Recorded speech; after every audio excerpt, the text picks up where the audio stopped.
As you might have guessed, looking at the table, it is that time of year, and Nikki and I always have this problem, and you might have it too, which is we look at things, we look at the ad, and we're like, oh, that looks so cool, and then sometimes you get it home and it's like, that wasn't anything like what it was supposed to be. So we took the leap for you and went and bought these cool looking little chair covers, backs. They just cover the back. It looks like a hat, looks so winter, looks so holidays. It looked amazing when we looked at it. So here it is in real life. You can see what they look like on the chair, and I want to show you what's involved in installing it on the chair so that you know what to expect. Let's do it on this chair right here. Let's see if I can now do this while seated, now that I've done 3 already and we're going for 4. Not exactly sure what this material it is, but it's got a nice soft, like legit velvety kind of feel to it. Feels very Christmas, right?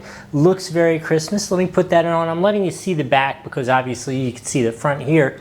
And I think they look really cool. We were very happy with these. We got these, took 2 seconds to put on. I would think it kind of universally fits on just about any chair. It looks adorable without being overbearing, right? Because we've definitely seen some covers where it's just like, Christmas in a little way too much, and these seem to be like a really great balance for us, so that's why we got them, and we're here to tell you that we're liking them. Hope this was helpful. We'll see you next time.